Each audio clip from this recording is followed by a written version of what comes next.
శ్రవణము, మననము, నిధిధ్యాసన.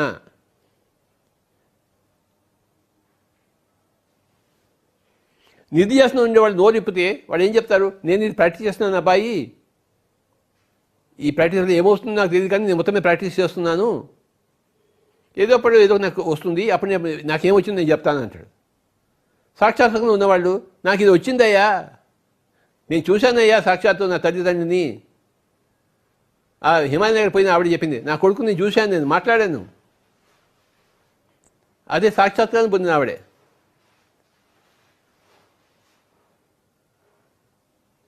నిధిధ్యాసనం ఉన్నవాళ్ళు తమ మాటల ద్వారా అభ్యాసాన్ని అందరికీ చెప్తుంటారు. సాక్షాత్కారాన్ని పొందిన వాళ్ళు తమ మాటల ద్వారా తమ పొందిన వీక్షించే సత్యాలను అందరికీ చెప్తుంటారు.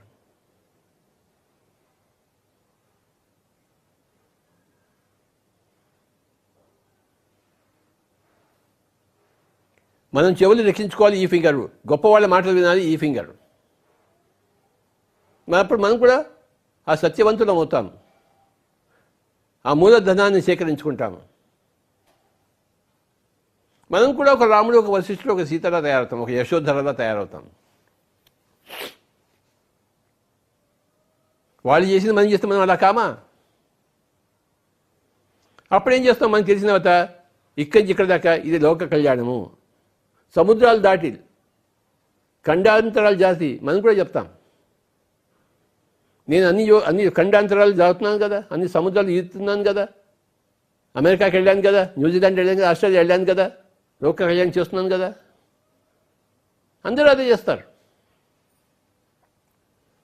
న్యూటన్ 130 దేశాలకు వెళ్ళాడు కదా, ఆయన సాక్షాత్కారం పొంది లోక కళ్యాణం కోసం 130 దేశాలు పోయాడు ఆయన. లోక కళ్యాణం చాలా పెద్దది. ఇది సముద్రాలు దాటుతాం, ఖండాంతరాలు దాటుతాం, గ్రామాలకు వెళ్తాం. ఎంత ఉందో లోక కళ్యాణం చేయవలసింది,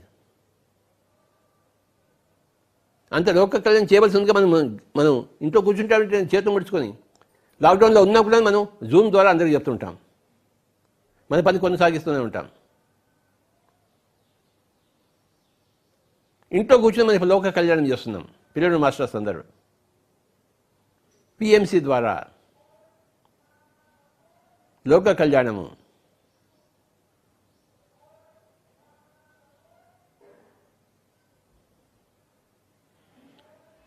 మొత్తం అంత కథ ఎక్కడి నుంచి మొదలైంది? శ్రవణం నుంచి మొదలైంది. కథ అక్కడి నుంచి మొదలవుతుంది. అంతకుముందు కథ లేదు అసలు. ఎవరికి వారే యమునా తీరే, ఎవరికి వాడికి వాడి నోరే గొప్ప. కానీ సజ్జన సంకీర్తన ద్వారా ఓహో పక్క వాళ్ళ గొప్పతనం మనకు తెలుస్తుంది, మన చప్పతనము వాళ్ళ గొప్పతనము తెలుస్తుంది. అందుకే శంకరాచార్య వారు అన్నారు, సృజగతి సజ్జన సంగతి రేఖ భవతి భవానవ తరణే నౌక. 3 లోకాలను కూడాను సజ్జన సంగతి ఒకటే, దుఃఖ సాగర్ నుంచి తరింపజేసే నౌక, భవసాగర్ నుంచి తరింపజేసే నౌక అని చెప్పాడు. సృజగతి సజ్జన సంగతి రేఖ భవతి భవానవ తరణే నౌక. ఎంత గొప్ప మాట చెప్పాడు చూడండి.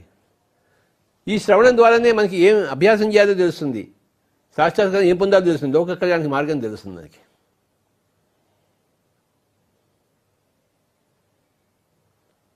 ప్రతిరోజు శ్రవణమే, ప్రతిరోజు స్వాధ్యాయమే,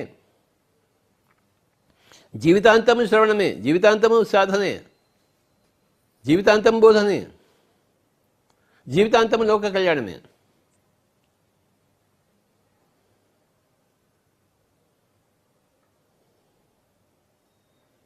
కనుక ఇంకొకసారి ఈ 5 వేళ గురించి మనం చెప్తున్నాము. మొట్టమొదటి శ్రవణము, ఇది శరీరంతో చేసేది. శరీరంతో చేసేది శ్రవణము, మనసుతో చేసేది మననము, బుద్ధితో చేసేది నిధిధ్యాసన, ఆత్మతో పొందేది సాక్షాత్కారము, సర్వాత్మతో చేసేది లోక కళ్యాణం. శరీరానికి చెవులు ఉంటాయి కదా, చెవులతో కదా శ్రవణం చేయవలసింది. మననము బుద్ధితో మనసుతో చేస్తాం కదా మననము, బుద్ధితో ఇంకా మనం అభ్యాసం చేస్తాం. బుద్ధి లేని వాడు అభ్యాసం చేస్తాడేంటి? ఆత్మకే సాక్షాత్కారం జరిగేది, లోక కళ్యాణం జరిగేది సర్వాత్మ ద్వారా. శ్రవణము, మననము, నిధిధ్యాసన, సాక్షాత్కారము, లోక కళ్యాణం మై డియర్ ఫ్రెండ్. ఇక్కడ ఉంది విజయము, లోక కళ్యాణంలో ఉంది. ఈ వేలు విజయానికి సంకేతము.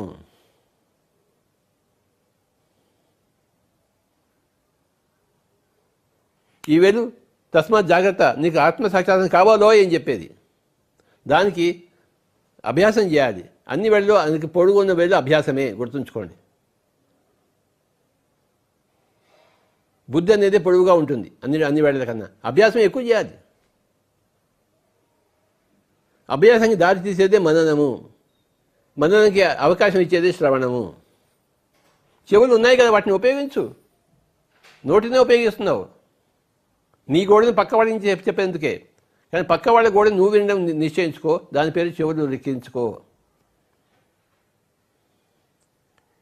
ఈరోజు ఈ కాన్సెప్ట్ నేర్చుకున్నాం మనం. శ్రవణము, మననము, నిధిధ్యాసన, సాక్షాత్కారము, లోక కళ్యాణం. ఈ పుస్తకం చదివితే నాకు ఈ కాన్సెప్ట్ వచ్చింది. నాకు యశోధర అనుభవం ద్వారా నాకు ఇవన్నీ తెలిసాయి. నాకు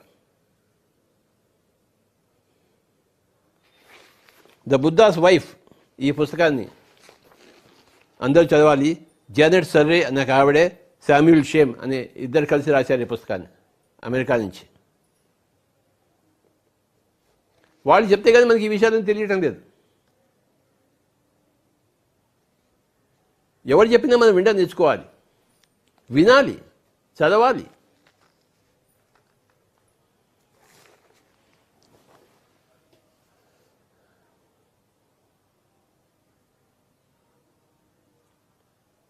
ఏ పుట్టలో ఏ పాము ఉందో కెలకాలి. పక్కింటి ఇంటికి వెళ్ళి నీ గోడ నువ్వు చెప్పుకోవడం కాదు, వాళ్ళ గోడ నువ్వు వినడం నేర్చుకోవాలి.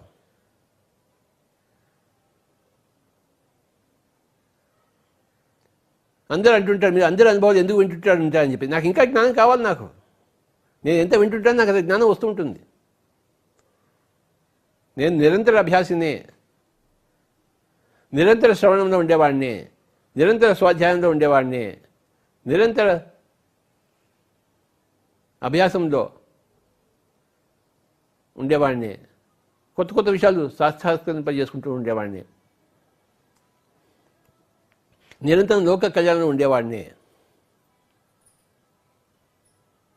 శ్రవణము అనగా సజ్జన సంగత్యము ప్లస్ స్వాధ్యాయము, మననము విన్నదాన్ని చదివిన దాన్ని మననం చేసుకోవడము, నిధిధ్యాసన అందరూ తెలుసుకున్న సత్యాలను ఆచరింపవలసిన వాటిని ఆచరింపడం మొదలుపెట్టడము, సాక్షాత్కారము మన ఆచరణ ద్వారా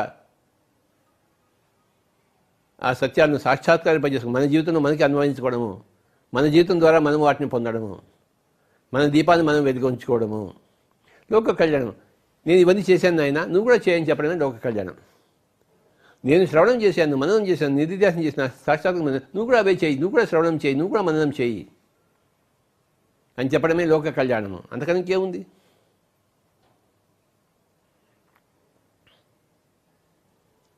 ఇదే ఆ బుద్ధుడు ఆ కీస గౌతకి చెప్పింది.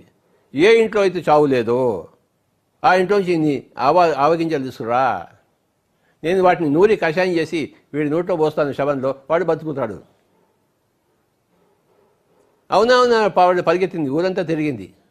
ఆవిడకి ఆవాలు దొరకలేదు, ఆవగింజలు దొరకలేదు. కానీ ఏం జరిగింది అక్కడ? అందరి కథలు వినింది ఆవిడే, అందరింట్లో దుఃఖాన్ని చవి చూసింది, అందరింట్లో చావుని తెలుసుకుంది. దారిలోంచి వచ్చేటప్పుడు ఆ మననం జరిగిపోయింది. బుద్ధ దగ్గర వచ్చేసరికి ఇంకా తన కొడుకుని ఆవిడ మర్చిపోయింది, తన గతాన్ని మర్చిపోయింది. భవిష్యత్తులో నాకేం కావాలో తను తెలుసుకుంది ఆవిడే. నాకు ముక్తి మార్గాన్ని చూపించండి స్వామి అని చెప్పి చేతులు జోడించి అడిగింది. అడిగినప్పుడు ఆయన ఇచ్చాడు, అడిగినప్పుడు ఆయన ఇస్తాడేంటి? అడిగితేనే అమ్మ భోజనం పెడుతుంది, అడగకపోతే అమ్మైనా భోజనం పెట్టదు. అడిగితే అమ్మ కాకపోయినా భోజనం పెడుతుంది. ఆవిడ అడిగింది అప్పుడు కీస గౌతమి, ఆయన అప్పుడు చెప్పాడు కూర్చో, ముందరే చెప్పచ్చు ఆయన, కానీ చెప్పలేదు ముందు ఆయన. ఆవిడ చేత శ్రవణం చేయించాడు, మననం గావించాడు, అప్పుడే అభ్యాసాన్ని ఇచ్చాడు. ఆవిడ అడగకుండా ఈయన ఇస్తే ఇంకా వాల్యూ ఉండదు దానికి. ఆవిడ ప్రాక్టీస్ చేయదు. ఆవిడ చేత అడిగింపజేసుకుని అప్పుడు శ్వాస మీద ధ్యాస నేర్పించాడు ఆయన, అనాపానసతి. తాను చేసింది తాను అందరికీ బోధించాడు.